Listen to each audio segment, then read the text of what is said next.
Le président de la République Alassane Ouattara a présidé hier la conférence internationale sur l'émergence de l'Afrique. Le chef de l'État avait à ses côtés le président sénégalais Macky Sall et l'ancien président sud-africain Thabo Mbeki.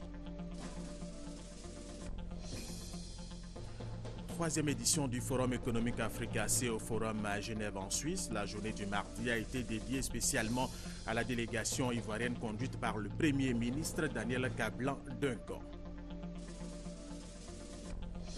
En Tunisie, après l'attaque du Bardo, les regards se portent vers deux organisations. La brigade tunisienne d'Al-Qaïda au Maghreb islamique AQMI, baptisée Okba ibn Nafa, et des Tunisiens du groupe État islamique. Mesdames et messieurs, bienvenue et merci de regarder RTI 1 présent dans le cadre de la conférence internationale sur l'émergence en Afrique. L'administrateur du PNUD, Hélène Clark, le vice-président de la Banque mondiale pour l'Afrique, Mactar Diop, ont été reçus par le président de la République, Alassane Ouattara, au palais présidentiel. Témoin pour RTI 1, Viviane Aimer.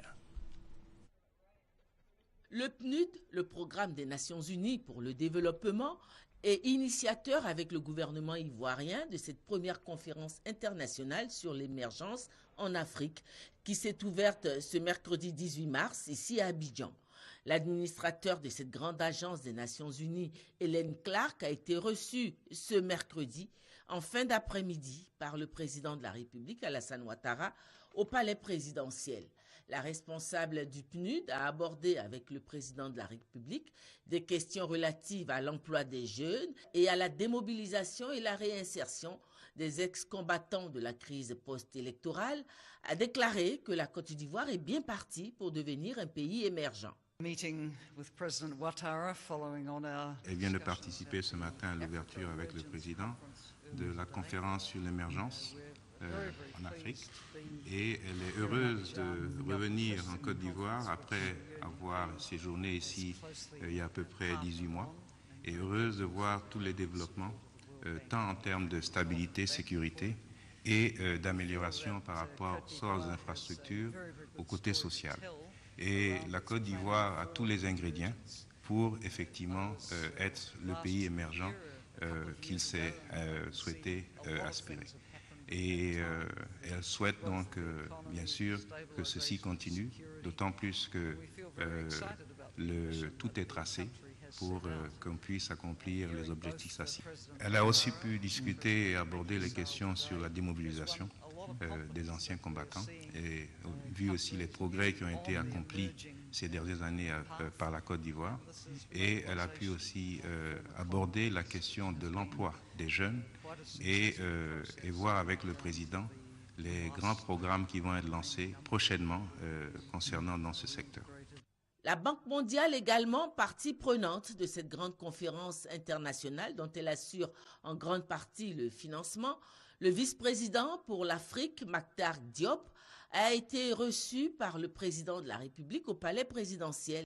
Au menu des échanges, le programme de la Banque mondiale pour la Côte d'Ivoire, caractérisé par des décaissements de plus en plus importants opérés dans le cadre du LIDA, le guichet de la Banque mondiale destiné au financement des pays à revenus intermédiaires, en faveur de la Côte d'Ivoire. Un signe que la Côte d'Ivoire inspire à nouveau confiance. Nous allons présenter jeudi prochain un financement de 50 millions de dollars pour le programme Emploi Jeunes, qui est à sa deuxième phase, qui est un programme qui, je crois, a eu un impact important. Nous allons également procéder à la négociation au mois d'avril pour un projet de 50 millions de dollars également, qui aidera à l'extension des filets sociaux, un programme que nous avons élaboré avec le gouvernement de la Côte d'Ivoire. Je voudrais rappeler que nous avons procédé en janvier au décaissement d'un appui budgétaire de 80 millions de dollars, et nous allons préparer un nouveau projet d'appui budgétaire de 100 millions de dollars. Tout cela pour dire que la coopération entre la Banque mondiale et la République de Côte d'Ivoire est au beau fixe. Entre l'IDA 16 et l'IDA 17, l'IDA, c'est la fenêtre concessionnelle de la Banque mondiale qui, sur une période de 3 ans, nous avons doublé la contribution de la Banque mondiale entre l'IDA 16 et l'IDA 17. Et cela est dû à deux choses. D'abord, l'engagement du chef de l'État aux réformes économiques, mais secondo, aux performances économiques de la Côte d'Ivoire. La manière dont on alloue les ressources à travers ce mécanisme est basée sur ce qu'on appelle un performance-based allocation. Donc quand un pays a de bons résultats macroéconomiques, quand un pays améliore sa gouvernance, nous améliorons le coefficient du pays et nous augmentons en conséquence l'allocation pays. Et donc c'est sur cette base, sur la base des résultats enregistrés en Côte d'Ivoire, que la Banque mondiale a pu, entre ces deux exercices de LIDA, doubler la contribution en Côte d'Ivoire. La Côte d'Ivoire, pays émergent à l'horizon 2020, de l'avis de ces deux hauts responsables, l'espoir est plus que jamais permis. Autre activité du président de la République Alassane Ouattara, il a présidé hier la conférence internationale sur l'émergence de l'Afrique. Le chef de l'État avait à ses côtés le président sénégalais Macky Sall et l'ancien président sud-africain Thabo Mbeki. La rencontre d'Abidjan est organisée par le gouvernement ivoirien avec la collaboration du PNUD, la BAD et la Banque mondiale. Jérôme Kofi Abolé. La Côte d'Ivoire, pays émergent à l'horizon 2020, c'est ce que veut le président de la République, Alassane Ouattara. Avec cette conférence internationale sur l'émergence de l'Afrique qu'il a présidée ce mercredi au Sofitel Hôtel Ivoire, la Côte d'Ivoire, au dire du ministre Mabry Touakeus, entend se positionner comme le laboratoire de l'émergence en Afrique. Le ministre d'État, ministre du Plan et du Développement, tout en saluant la présence des personnalités, au nombre desquelles le président sénégalais Macky Sall et l'ancien président sud-africain Thabo Mbeki, a situé sur les enjeux de cette rencontre, la première du genre. La présente conférence internationale constitue une plateforme d'échange et une occasion pour les parties prenantes d'évaluer ensemble les conditions de l'émergence, améliorer leur politique et stratégie au vu des leçons apprises, accélérer la croissance et les transformations structurelles des économies et enfin saisir les opportunités nouvelles pour réaliser le bien-être des populations.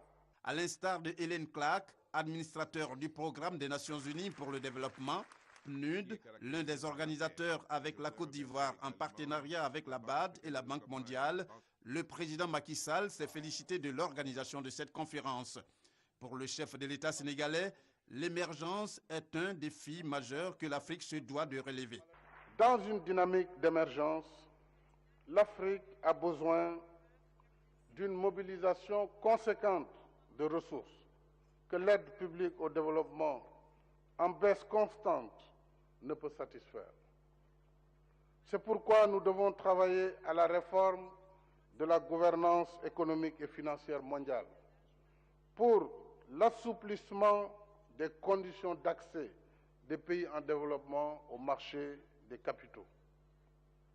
La réduction des formalités, des procédures, des délais de conception, de financement et de réalisation des projets de développement, bien sûr dans le respect des règles de la bonne gouvernance. Pour faire partager sa vision de l'émergence, le président de la République, Alassane Ouattara, a d'abord fait un développement en 10 points. L'un de ces points concerne le secteur agricole, un secteur qui, pour le président de la République, ne peut pas être en dehors de l'émergence. Le secteur agricole est le secteur le plus porteur dans les premières étapes d'une croissance forte et partagée. L'augmentation de la productivité dans l'agriculture permet de réduire la pauvreté et de produire une main-d'œuvre abondante pour les secteurs industriels et tertiaires. Plusieurs pays sur le chemin vers l'émergence ont commis l'erreur de négliger le secteur agricole. Nos pays doivent continuer de renforcer les filières agricoles et atteindre l'autosuffisance alimentaire en prenant en compte le réchauffement climatique. La Côte d'Ivoire, pour sa part, a accru la production de cultures vivrières de 27% en une année et devrait atteindre l'autosuffisance, par exemple en riz, dès la campagne agricole 2016-2017. Le président Alassane Ouattara a aussi fait cas de l'intégration africaine, de la paix, la sécurité et la lutte contre le terrorisme. Notre ambition est aussi de contribuer au renforcement de l'intégration régionale, aussi bien au niveau de la zone CFA, la communauté des États de l'Afrique de l'Est, la CEDEAO, que du continent africain. Si nous voulons réussir le pari de l'émergence, nous devons promouvoir l'efficacité de la coopération au développement, à commencer par la coopération sud-sud et la mobilisation des ressources intérieures. Nous devons aussi renforcer le partage des connaissances et des capacités humaines et institutionnelles en vue d'accroître la valeur ajoutée intra-africaine et le progrès technologique, gage d'une amélioration des moteurs de la croissance.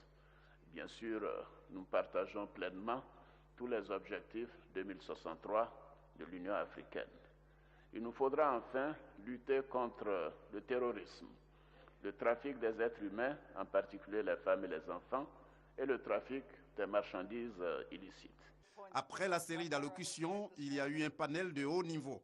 Au nombre des panélistes, les présidents ivoiriens Alassane Ouattara et sénégalais Macky Sall, ainsi que l'ancien président sud-africain Thabo Mbeki. Panel sur les mouvements illicites de fonds pour marquer le déroulement des travaux qui vont durer jusqu'au 20 mars 2015. Et pour cette rencontre de haut niveau, 300 experts venus de 40 pays, notamment des pays émergents, des institutions financières internationales et des ministères techniques, sont en Côte d'Ivoire pour réfléchir sur comment améliorer les politiques et les stratégies des pays candidats à l'émergence. Noël Niagno. Aux côtés du président sénégalais Macky Sall, ils sont 300 personnalités de haut rang, experts de renom venus de partout dans le monde. À ce beau monde, Alassane Ouattara, président de la République de Côte d'Ivoire, a donné sa vision de l'émergence. L'émergence est un pari sur l'avenir. Cet avenir-là doit être planifié. La qualité de cette planification nécessite que l'on s'inspire des réussites pour faire l'économie des échecs. 3 réussites vont être passées au scanner. Chine, avec le vice-ministre chinois des Affaires étrangères, représentant les pays émergents, le sénateur Idriss Jala pour développer le cas de la Malaisie, enfin Thabo Mbeki pour l'exemple sud-africain.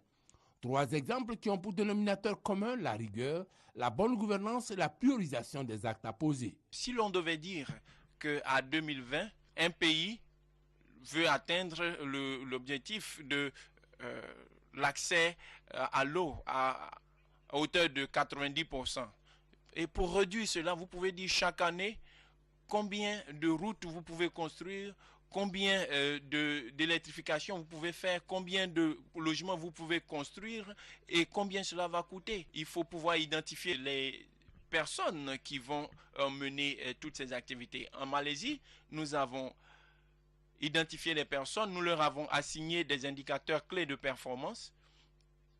Et chaque fois, l'on leur rappelle ce qu'ils doivent réaliser. Les recettes sont indiquées, reste maintenant à les intégrer et l'émergence est à portée de main. Parce que l'autre condition, la croissance soutenue, est là depuis 4 ans. Nous vous proposons maintenant quelques réactions de participants à cette rencontre internationale. L'émergence, c'est la prospérité. Dieu lui-même, il est prospère. Dieu lui-même, il veut l'émergence. Donc si l'Afrique pense, les dirigeants de l'Afrique pensent à l'émergence, c'est que Dieu même a sa main dedans. Donc c'est à Dieu maintenant de tout mettre en œuvre. Quand nous implorons sa clémence, il descendra sa puissance, sa sagesse, son intelligence, pour que ces dirigeants-là puissent penser un jour à Dieu. Parce que Dieu ne donne pas le malheur, Dieu lui donne le bonheur, Dieu donne la prospérité. Si on doit être développé, c'est à travers les villages. Et les villages commencent à sentir avec les tournées que le président de la République effectue dans nos régions. C'est très important. L'émergence est en marche. On doit entendre par émergence la lutte contre la plupart des maux qui fatiguent l'Afrique actuellement, notamment la famine et surtout la pauvreté. Je pense que c'est en cela que doit se résoudre l'action de l'émergence, l'action sociale. En tant que politique, en parlant de l'émergence, nous voyons la question de parité résolue. Ça veut dire les femmes participent aux prises de décision de la nation à 50%. Donc nous sommes sur toutes les sphères de décision. L'émergence, selon moi, c'est aller de l'avant. Voilà. C'est prospérer. Ça va développer l'esprit critique de la jeunesse. Ça va permettre à la jeunesse de se donner au travail, de pouvoir réussir, en fait, la réussite dans tout ce que la jeunesse va entreprendre. Les portes seront ouvertes et tout va aller parfaitement. D'abord, c'est nous étudiants de se mettre au travail, de se donner à fond dans tout ce qu'on fait sincèrement et d'être concurrentiel sur le plan international. On ne peut rien faire d'autre qu'à part le travail. C'est-à-dire on se donne à fond, on cherche, on bosse et je pense que ça peut aller. C'est tout ce qu'on peut faire de notre part. Alors, qu'est-ce qu'un État développementaliste et comment peut-il favoriser l'émergence? Ces questions ont été débattues au cours du premier panel des experts animés par la BAD, l'OCE, la Côte d'Ivoire, le Togo et le Kenya pour identifier les pistes institutionnelles de l'émergence. On en parle avec Léon Broukwame. L'émergence, un processus multidimensionnel, soutiennent les experts se prononçant sur le rôle de l'État dans sa quête pour cet idéal. Selon eux, il doit être développementaliste, c'est-à-dire un État qui crée les conditions pour son propre développement. L'État doit donc présenter plusieurs caractéristiques, réformateur avec l'exemple du Togo, dont la croissance avoisine les 6% grâce à la modernisation de son administration, engagé dans la réduction de la pauvreté, cas de l'Éthiopie qui a investi dans la scolarisation et le capital humain pour obtenir une croissance à 2 chiffres et $1 200, le revenu par tête d'habitant. Des exemples plus ou moins propres à la Côte d'Ivoire, avec des accents particuliers sur la diversification des produits et la planification du développement. C'est l'élaboration d'un plan national de développement qui a défini des axes stratégiques de développement, des secteurs clés, des investissements à faire dans ces secteurs pour tirer la croissance qui ont permis d'avoir les niveaux de croissance que nous avons eu après 2011, pratiquement 8-9% et on attend en 2015 10%. Aussi privilégié par la Côte d'Ivoire, les infrastructures, l'industrialisation avec 40%, le taux de transformation de ces matières premières. Au total, s'accordent les experts, l'État développementaliste est un État qui, en plus d'investir dans les réformes, l'école et le capital humain, est un État de droit, de justice et de bonne gouvernance. Mais cela n'est pas suffisant. Pour espérer son émergence, faudra-t-il encore à cet État de réunir les conditions durables de paix, de sécurité et de stabilité. Et ce communiqué, avant de poursuivre ce journal, la Commission électorale indépendante informe les partis et les groupements politiques que dans le cadre de la poursuite de l'installation de ces démembrements, elle procède depuis le 16 mars et ce jusqu'au 22 mars à l'installation des commissions électorales sous-préfectorales sur toute l'étendue du territoire national. Les séances d'installation se déroulent au chef-lieu de région ou de département selon le cas, sous la conduite des commissaires centraux superviseurs. Troisième édition du Forum économique Africa, c'est au Forum à Genève en Suisse. On en parle maintenant. La journée du mardi a été dédiée spécialement à la délégation ivoirienne. Alors, le Premier ministre Daniel Kablan-Duncan et la délégation ministérielle et celle du secteur privé ivoirien ont bien vendu la destination Côte d'Ivoire aux investisseurs présents à Genève. Michel Digré. Bienvenue en Côte d'Ivoire. D'hospitalité. L'éléphant d'Afrique se porte très bien. Après une décennie de crise, les opportunités d'investissement en Côte d'Ivoire sont aujourd'hui incontestables après 4 années acharnées de travail pilotées par le président Alassane Ouattara. C'est le message passé par la délégation ivoirienne à l'occasion du panel consacré spécialement à la Côte d'Ivoire à la 3e édition du Africa CIO Forum. Les opportunités, nous avons indiqué des domaines agricoles pour la production, mais aussi sur la transformation donc des productions agricoles, mais aussi dans le secteur minier, qui est un secteur aussi important de l'or, du diamant, etc. Mais aussi le secteur donc, des infrastructures avec l'énergie, les ports et l'aéroport.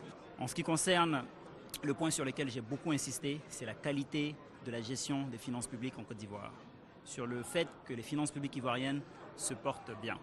Donc en donnant quelques indicateurs sur les différents ratios macroéconomiques, mais aussi en insistant sur les dispositions et les mesures fiscales qui sont prises par le gouvernement pour attirer les investisseurs à la fois ivoiriens, donc notre secteur privé local, mais aussi pour attirer les investisseurs étrangers. Donc nous avons besoin d'être à ce type d'événement, justement pour présenter les potentialités qui sont celles de la Côte d'Ivoire. Premièrement, présenter ce que les TIC peuvent apporter au reste de l'économie, donc en termes de support, en termes d'activités transverses, mais également présenter le TIC en tant qu'activité économique, donc susceptible d'attirer de l'investissement. Le secteur privé, lui, a salué la parfaite collaboration avec le gouvernement ivoirien. Le code des investissements, même le code des miniers, toutes les réformes qui ont été faites avec l'avis favorable du secteur privé. La journée dédiée à la Côte d'Ivoire à ce forum portera certainement des fruits dans les mois à venir, en témoignent les intentions d'investissement dévoilées au cours du déjeuner entre la délégation ivoirienne et les hommes d'affaires présents à Africa CIO Forum. Et justement, plusieurs hommes d'affaires présents à ce forum ont été séduits par les atouts qu'offre la Côte d'Ivoire en matière d'investissement. J'ai été particulièrement séduit par le niveau de compétence que j'ai retrouvé dans cette équipe de direction du pays.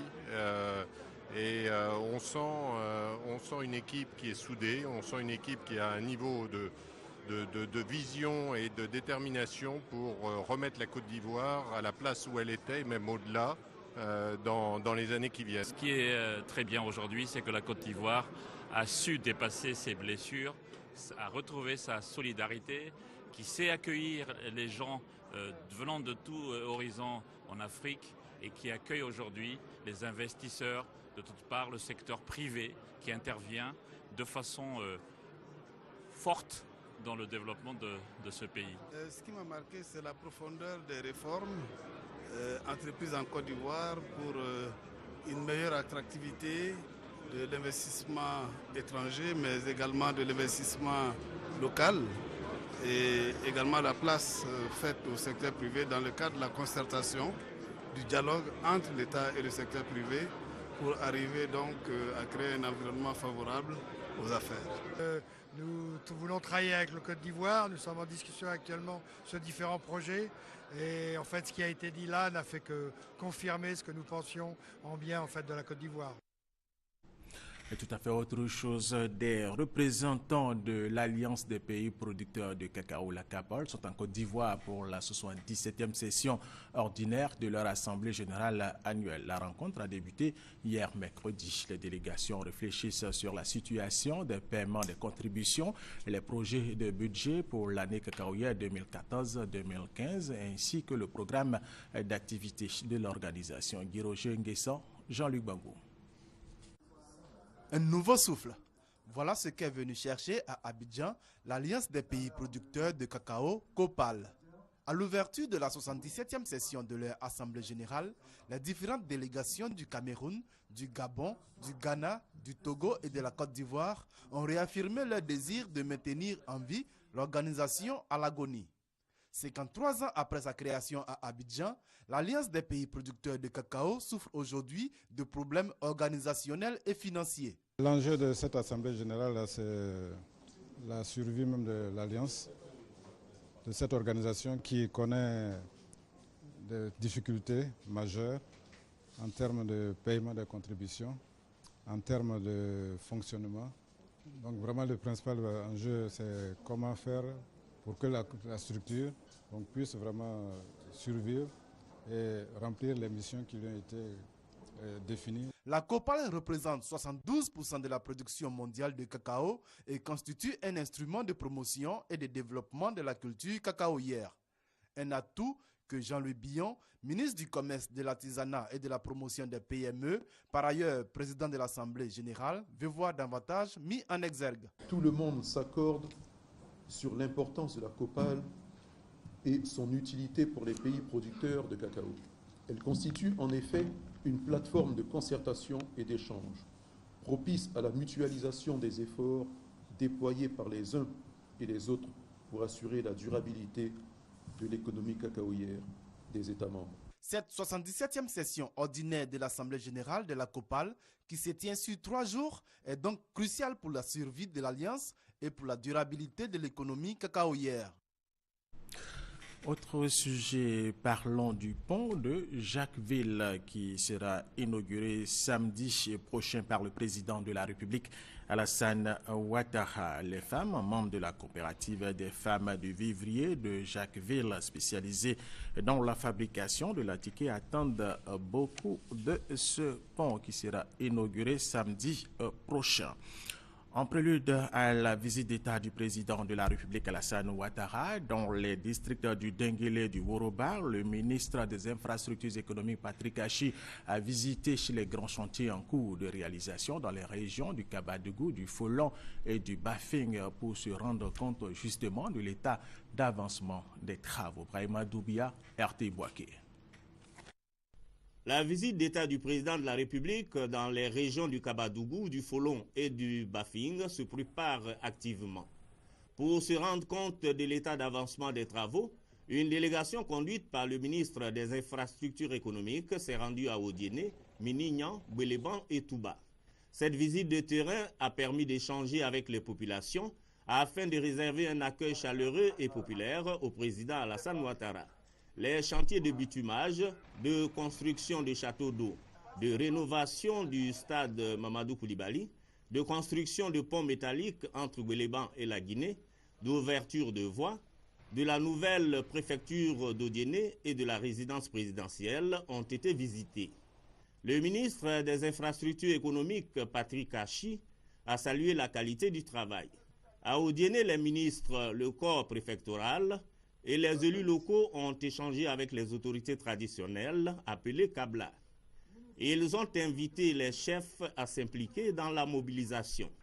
Dans ces différentes localités, des échanges avec la population ont été initiés. Les autorités ont invité les populations à se mobiliser pour faire de l'accueil du président de la République un événement historique. Le ministre Gaoussou Touré, fils de la région, a exhorté ses parents à sortir nombreux pour traduire leur reconnaissance et leur fidélité au président de la République pour le développement qu'il apporte dans le Kabadougou et le Folon. Les lauréates du prix de la meilleure série télévisée africaine lors du FESPACO, les sœurs Amon, Marie-Christine et Alexandra, ont été félicitées par la ministre de la Communication, Afoussiata Bamba Lamine, pour avoir hissé haut le drapeau de la Côte d'Ivoire lors de ce festival. Christ Diomandé, Hamza Diaby. Marie-Christine et Alexandra Amon reviennent du Festival panafricain du cinéma de Ouagadougou. Réalisatrice et productrice du film Chroniques africaines, elles rentrent avec le prix de la meilleure série télévisuelle africaine. Ce mercredi, elles sont allées présenter leur trophée à Afoussiata Bamba Lamine, la ministre de la Communication. Je voudrais remercier Monsieur le Président de la République, remercier Monsieur le ministre de la Culture, qui nous a soutenus depuis le début. Aujourd'hui, ce trophée, c'est la Côte d'Ivoire, c'est pas nous. Les sœurs Amon entendent surtout ne pas s'arrêter à cette première récompense. Elles comptent faire davantage honneur à leur pays. Ce n'est que le début, ce n'est que le début. Nous avons encore plus... Nos ambitions sont énormes, sont très grandes. Et voilà, et nous continuerons à vous faire honneur, vous faire plaisir. Et on espère qu'on reviendra avec plus de trophées comme celui-ci. La ministre de la Communication est à son tour heureuse d'apprendre aux lauréates qu'en plus du trophée, elles ont fait remporter d'autres victoires à la Côte d'Ivoire. Vous avez fait tellement bonne impression au Discom qu'ils sont venus nous voir, donc les organisateurs du Discom, pour demander à la Côte d'Ivoire d'abriter un autre Discom. Donc en 2015, nous aurons l'honneur d'organiser donc les 2, 3 et 4 juin 2015 un Discop ici en Côte d'Ivoire. De sorte qu'il y ait 2 Discops en Afrique, un en Côte d'Ivoire à Abidjan et un à Johannesburg en Afrique du Sud. Donc c'est pour vous dire. Et ça c'est grâce à vous. Et ensuite l'Afrique du Sud veut nouer un partenariat avec le ministère de la Communication, avec les producteurs en réalité, mais via le ministère de la Communication, pour que les producteurs puissent travailler avec eux. Puis elle ajoute que le meilleur est à venir et qu'un jour peut-être, Marie-Christine et Alexandra représenteront la Côte d'Ivoire à Cannes. En attendant, se prépare la 2e saison de la série Chroniques africaines, une série qui vient même d'être achetée par de grandes chaînes de télévision chinoises et africaines. Les syndicats des agents techniques des eaux et forêts qui ont décidé d'arrêter le travail depuis mardi pour réclamer une revalorisation de leurs salaires et du matériel ont décidé de rejoindre le bureau et autres lieux de travail suite à la rencontre qu'ils ont eue avec le ministre des eaux et forêts, Mathieu Babo Daré. En Tunisie, pour terminer, après l'attaque du Bardo, les regards se portent vers deux organisations. La brigade tunisienne d'Al-Qaïda au Maghreb islamique, AQMI, baptisée Okba Ibn Nafa, et des Tunisiens du groupe État islamique qui viennent de Syrie, d'Irak et de la Libye. Le bilan de cet attentat ce jeudi est de 23 morts et il n'a pas encore été revendiqué. Et c'est la fin de cette édition. Merci de l'avoir suivi et restez avec nous sur RTI 1.